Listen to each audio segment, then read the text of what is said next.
Good morning, everyone, and thank you for joining me. It is Saturday, July 27, 2013. Billy Blake with you here on Bills2Cents.com as we get ready to go for Saturday's card, and we will preview the Jim Dandy Stakes, the local prep for the Traverse State coming up in August. Before we get started, if you notice behind me, poster of Jerry Bailey, his record about to be taken away by John Velazquez, one win away from the all-time win leader at Saratoga. He has many mounts on today's card, and later on this afternoon, John Velazquez should become the all-time leading jockey at Saratoga. But this is a poster that will stay up in my room for quite some time, and maybe soon enough time they'll have one for John Velazquez as well. So turning to the Jim Dandy, it's a Grade 2 $600,000 race. It's the 10th race on the card at a mile and an eighth. And rather than just giving you my top three picks, what I wanted to do was sort of go through each horse one by one a little bit and talk about some of the positives and negatives of each horse. Now, before we get started, it should be noted that the 10 Vijack will most likely run in tomorrow's Haskell Invitational at Monmouth Park. So it's looking like a field of 9 in this race as opposed to 10. And the morning line favorite, and deservedly so, is the 5 Palace Malice at 5-2. But let's go to the inside. We'll start with the one horse Bashar for trainer Daniel Peets. 15-1 in the morning line. Javier Castellano aboard this horse. And I think this horse could be an interesting play at 15-1 if he stays around this area. His last two races have been pretty good, finishing second in the Prairie Mile, and then his last race in the Grade 3 Iowa Derby, running third to Looking Cool, who we will talk about later on in this video. But it's an interesting race, and it's an interesting horse in here in this spot. The big question is, can he take his racing form, especially in his last two races, to Saratoga? And it should be noted, he's finished on the board in half of his starts. 8 starts overall, 2 wins, one second and 1 third. So this is a horse that can get in the money, but he will have to take a big step forward today at Saratoga if he is going to get up on the board. Let's go to the Bob Baffert horse, number 2, Code West. Joel Rosario up for Gary and Mary West, the owners. And Bob Baffert, something I've noticed with him at Saratoga is when he brings horses in, they either run extremely well or just terribly bad. And I really don't know what to make of Code West, and I think it's a horse you should watch as the horses enter the paddock and in the post parade, because that could make or break this horse and really give you the insight as to whether or not you want to play this horse, who is 6-1 in the morning line. The positives, the horse has won his last 2 races, his most previous race back in June at Churchill Downs in the Grade 3 race. And this is the first time that Joel Rosario is riding. And while Rosario does have a good amount of wins so far at Saratoga, he hasn't exactly dominated the jockey colony as I envisioned him doing. But this horse, I think you still have to consider, and it's a horse that you have to watch, again, as the horses enter the paddock and onto the track for the post parade. He could be an interesting play, and also, too, the tote board will be something to watch as well. He's 6-1, and I think he could fluctuate up or down as they get closer to post time. Number 3 is Will Take Charge, and for D. Wayne Lukas, now going to Junior Alvarado in the saddle today, Will Take Charge finished off the board, but he ran in all 3 races in the Triple Crown, and I think that's key. D. Wayne Lukas is a guy that wants to get these horses in as many races as he can, and this horse could be a unique horse today in a very interesting play. Now, as D. Wayne Lukas has said before, Will Take Charge is a very big horse who needs to get into a stride. He's not a horse that can necessarily stop and go. Once he gets going, though, he can be tough to beat, and he could be a nice price today. He's 12-1 in the morning line. I think he'll be at least 10-1 come post time. I don't see him being bet down all that much. I think a lot of money will be going towards Palace Malice. So Will Take Charge could be a unique horse in here, an interesting play, and we will talk about him a little bit later when I get to my selections. Number 4, another horse at a nice price in the morning line is Marino, 10-1. Jose Ortiz up for train Eric Gilio. Listen, he won the Dwyer last time out. Got a 109 figure, and he's another horse in here that could have a say. He's going to need to step up, but he's a nice horse, and he should be sitting off the pace. And listen, he was stepping up. He was in maiden special weights all throughout his career until that Dwyer, where he was able to win the race. But he has won his last 2 races, and he could be a horse peaking at the right time. So he's a horse you cannot totally throw out in this race either. Turning to the 5, Palace Malice. Todd Pletcher trained Mike Smith, who came into Saratoga earlier in the week on Wednesday to get some races underneath his belt as he prepares for the Jim Dandy.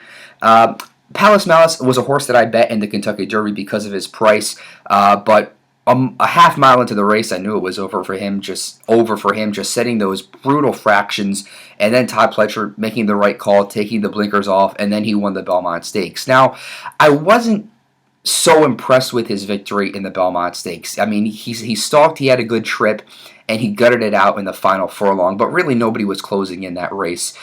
So, yeah, it was a great win for Palace Malice and Todd Pletcher and the connections, but I would like to see him even improve even more off that race. So while I do agree he is the horse to beat in here, it wasn't like his Belmont was this outstanding race and he's this unbeatable horse. He too could be a horse like Marino, just starting to peak at the right time, and those blinkers coming off may have been the best decision that Todd Pletcher made with this horse. But he is no doubt the horse to beat on paper in this race. I'm not going to dispute that. I just don't think there's much value here. He's 5-2 in the morning line. He will be lower as the day goes on, and I will get to Palace Malice when I go back to my selections. Number 6 is a long shot perfect title, 20-1 in the morning line. He did win his last race, an allowance race at Churchill Downs on June 7th. Sean Bridgman, the rider for Dallas Stewart. The value will certainly be there. This horse is going to be a long shot. I just don't know if he's good enough to compete with these horses in here. But I'm not going to talk you off a long shot in here. So if you want to play perfect title in this race, go ahead. But he will need to take a lot of steps forward to win this race. Number 7 is Freedom Child. Luis Saez, the rider for trainer Tom Alwatrani. 4-1 in the morning line, and this horse got a lot of attention when he won the Peter Pan on and off going, and then he came back to running the Belmont Stakes and finished 13th in that race, well behind Palace Malice and the others. If the track was supposed to be wet, which I don't think it will be, it's looking like it'll be a great Saturday afternoon at Saratoga, maybe I would consider playing this horse, but I'm not going to play him on a fast track. And I think he will be a little bit over bet as well. He is 4-1 in the morning line. Not a price that I would take on this horse based on his PPs. But if you want to play him, I'm not going to tell you can't. But he's just a horse I would avoid, especially if the track is fast and he remains at 4-1. If he was a little bit higher, maybe 8 or 10-1, maybe I would consider it. But he's a horse that I just think that Peter Pan might have been his big race. And again, I just don't see him getting it done today in the Jim Dandy. Number 8 is My Loot for Tom Amas. Rosie Napravnik in the saddle. Horse skipped the Belmont Stakes but ran 5th in the Derby, 3rd in the Preakness, and in both of those Triple Crown races, My Loot was coming off the pace, and some have said My Loot was just passing tired horses. Others said that it was a nice effort and deep stretch. My biggest concern with this horse is, will he get a pace today in the Jim Dandy to run into? And I don't see it. I don't see one horse really gunning it out like Palace Malice did in the Kentucky Derby. I think we'll have an honest pace today, but not so quick for My Loot to run into. The one thing you have to like, though, the horse is pretty consistent. I mean, you go 4 back to the Risen Star, he finished in 7th, but ever since then, he's usually around the board. I mean, if you take out that Risen Star Stakes, the worst he's done is 5th place. So he is a horse that does consistently show up. I just think he needs more of a pace to run into, and I don't know if he will get that today. 7-2, second choice in the morning line as well. It's a price that I'm not willing to bet this horse on either. And I think the horse will get a lot of play because, again, you look at it, it's Rosie Napravnik, a fan favorite at Saratoga. I think this horse will get bet down late. If this horse wins the race, that'd be a great thing for the 3-year-old division, and it would only add another name to the top of the list. But I just don't know if My Loot will get that pace today. And the 9th and final horse is Looking Cool for Carl Nafzger, Edgar Prado aboard. 15-1 in the morning line. Looking Cool did win the Iowa Derby on June 29th in his last start. But again, just like a few others in here, he will need to improve big time to win this race. He has to get past Palace Malice. And again, just overall looking at this race, it's an average crop of 3-year-olds. I really don't see one of these horses standing out over the other. But Looking Cool is a horse that, if he can run back to the Iowa Derby, may be in the exotics.